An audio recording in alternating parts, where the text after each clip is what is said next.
내 옆 사람 보고 인사할 때 벚꽃처럼 활짝 환한 얼굴로 옆 사람 보세요.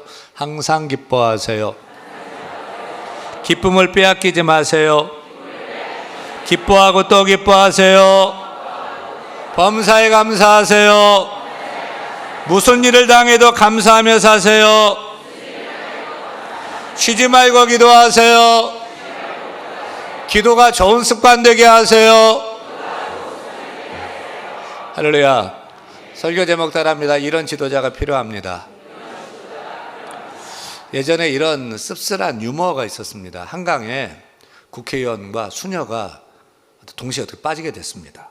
그래서 119에 연락해서 구조를 요청했더니 구조대원들이 한강에 뛰어들어가서 지체 없이 국회의원을 먼저 건져내는 통에 수녀는 결국 물속에 빠져 죽게 되었습니다. 그래 사람들이 구조대원에게 어떻게 연약한 여자를 먼저 구하지 않고 국회의원이라고 먼저 구했냐라고 막 따졌습니다. 그때 구조대원이 뭐라고 얘기했을까요? 여러분, 구조대원이 왜 수녀를 먼저 구하지 않고 국회의원을 먼저 구했을까? 이렇게 얘기했어요. 한강물에 오염되는 것을 막기 위해서 어쩔 수 없었습니다. 그만큼 우리나라 정치인들이 썩었다는 웃지 못할 그런 아픈 얘기입니다. 우리는 누가 정치한다 하면 잘 생각했다면 밀어줍니까? 아니요. 왜 그 더러운 정치판에 들어가느냐? 말립니다. 그런데 정치인 한 사람, 지도자 한 사람이 바로 서면 달라집니다. 가정이든 교회든 어떤 기관이든 큰 국가 공동체도 지도자 한 사람이 바로 서면 그 한 사람 때문에 모두가 잘 살게 됩니다. 모두가 좋아지는 것입니다. 근데 한 사람이 잘못 들어서면 나쁜 사람, 악한 사람, 그런 사람이 지도자가 되면 그 한 사람 때문에 모두가 어려워집니다.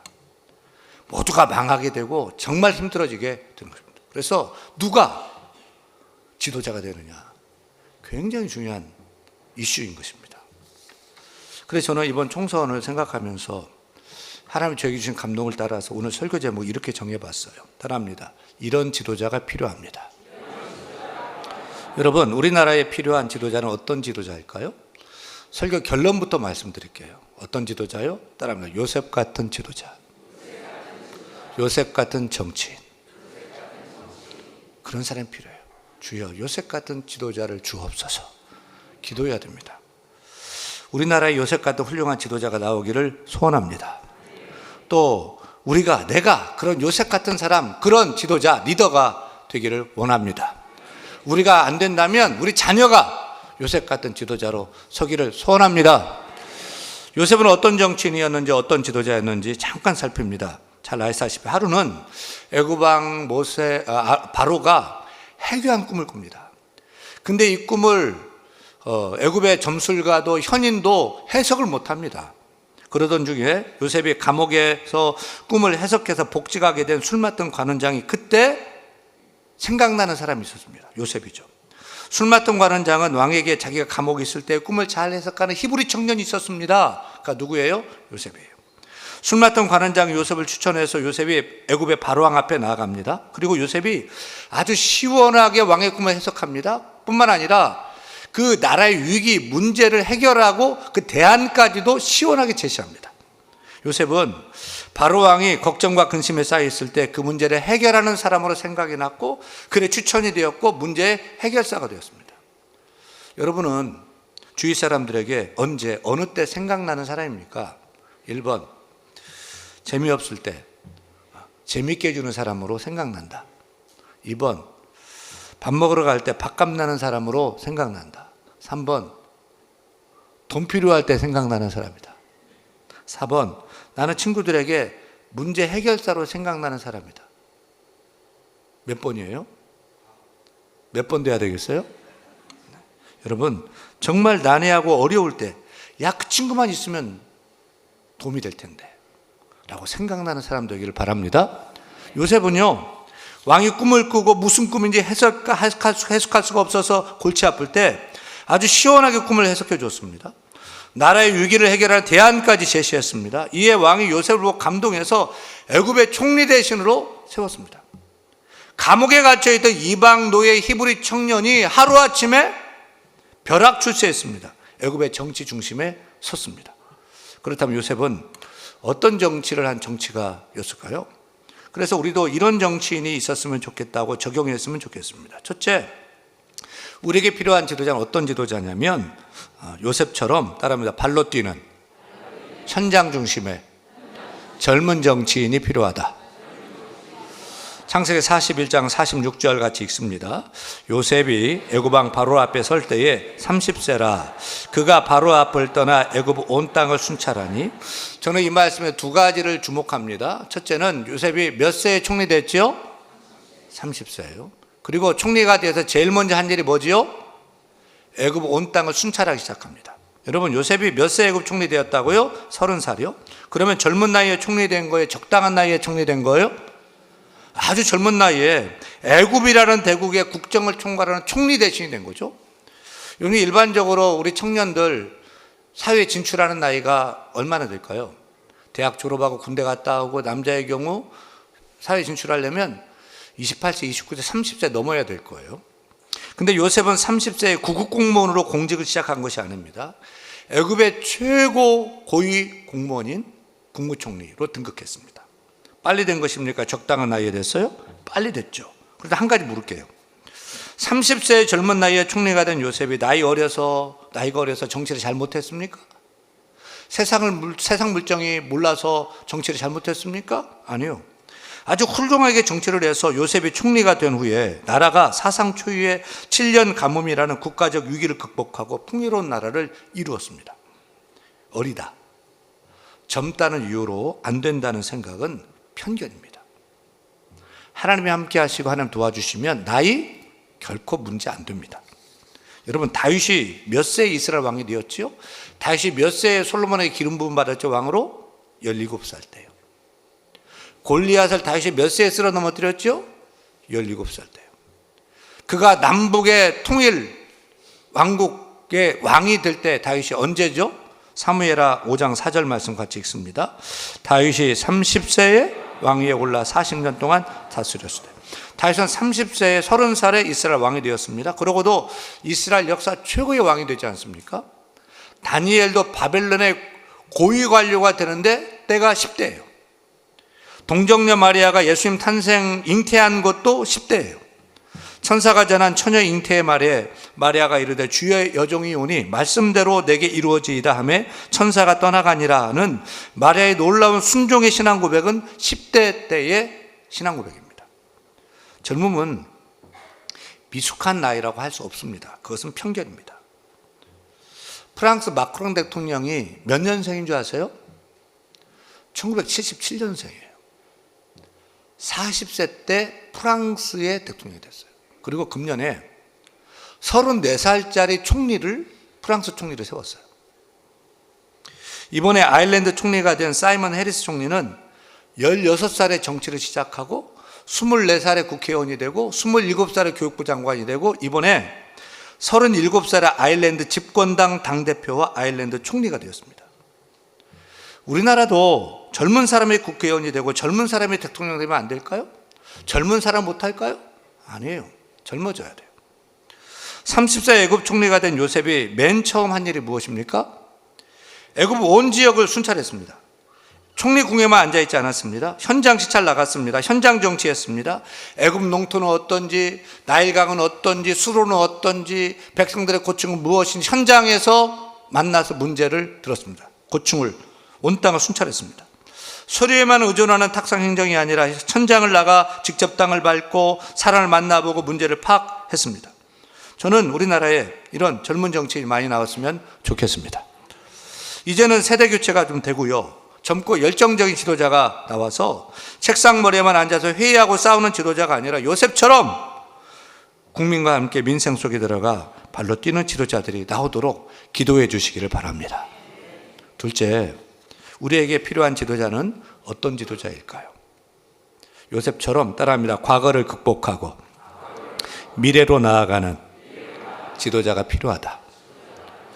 요셉의 위대함은 과거에 묶여 보복하는 정치한 것이 아니라 과거를 용서로 극복하고 희망찬 미래로 나아가는 지도자였다는 사실이에요.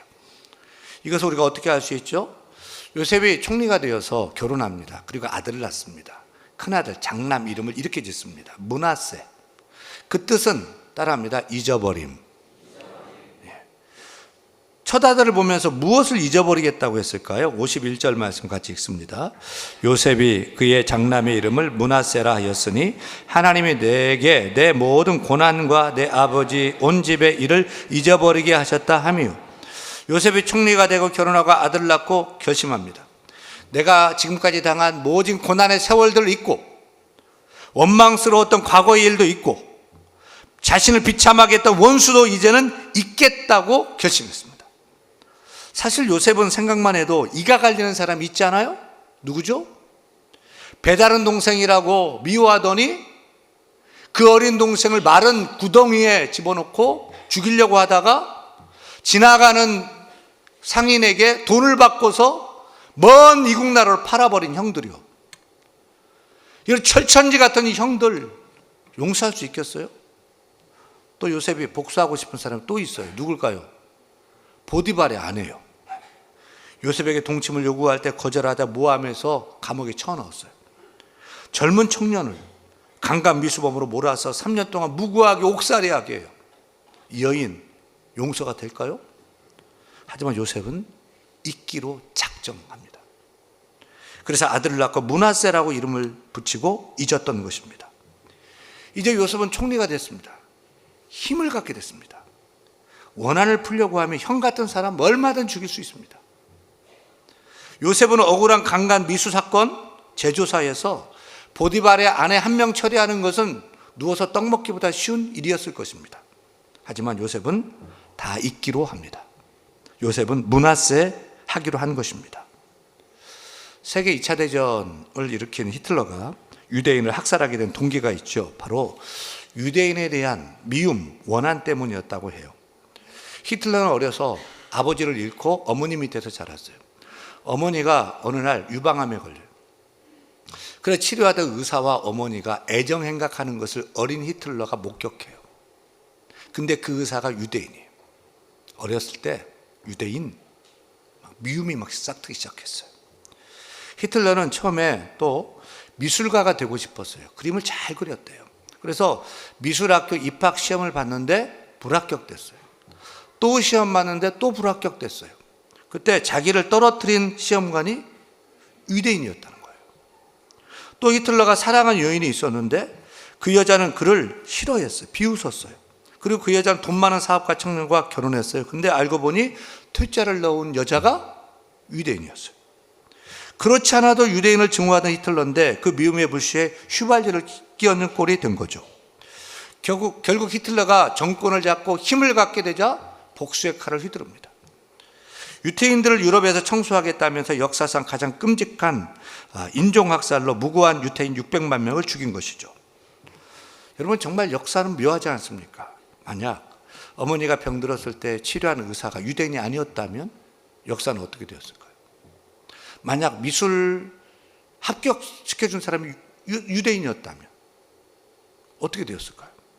또 사랑했던 여인이 유대인이 아니라 다른 여자였다면, 아니 유대인 여자인데 자기보다 그 여자가 더 히틀러를 사랑해줬다면 역사는 어떻게 됐을까요?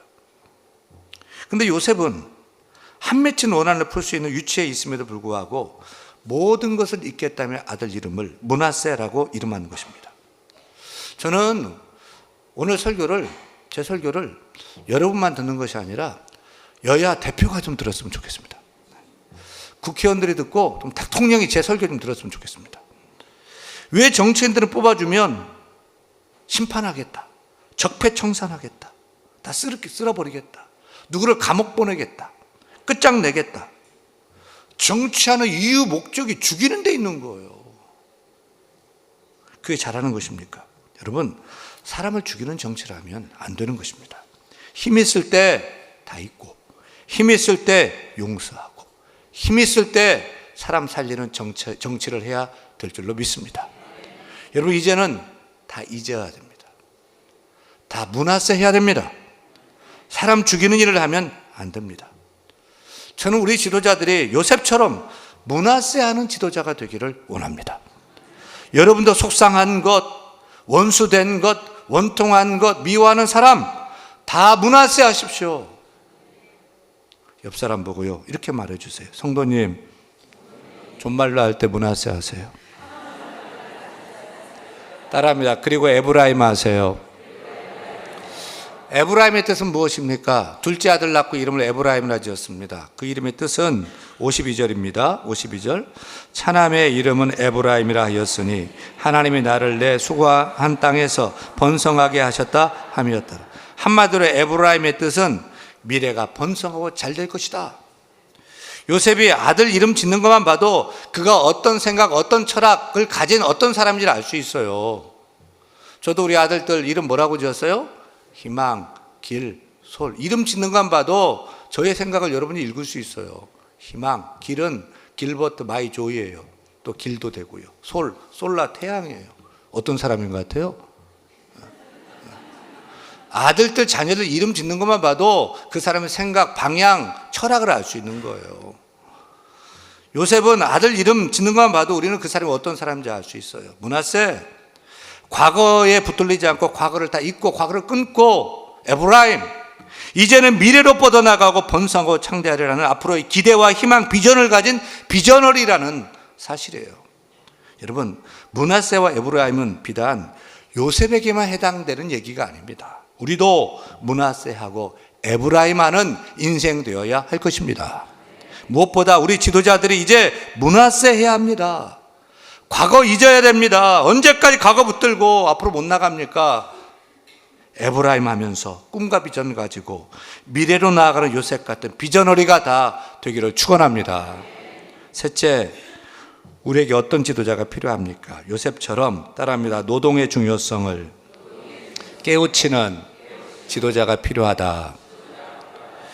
요셉은 백성을 깨우치고 이끌어갈 줄 아는 지도자였습니다. 요셉은 먼저 7년 풍년의 때에 곡식이 넘쳐나고 남아도니까 그거 흥청망청 먹고 썼습니까? 아니요. 수도해야 될 수 있는 곡식을 차곡차곡 모았습니다. 장차 다가올 위기의 미래를 미리 준비한 것입니다. 그리고 이제 7년 흉년이 찾아옵니다. 먹을 게 없습니다. 그러면 그렇게 극심한 흉년 들었을 때 나라 국가는 넘쳐나니까 백성은 굶어 죽으니까 어떻게 하는 게 좋을까요? 1번, 그냥 나눠주는 것이 좋다. 2번, 돈 받고 파는 것이 좋다. 몇 번이 좋아요? 1번이 좋죠. 흉년이 들었는데 백성 굶어 죽는데 나라는 많아요. 문 열어놓고 다 그냥 줘야죠. 그런데 요셉은 어떻게 했죠? 56절 봐요. 56절 읽습니다.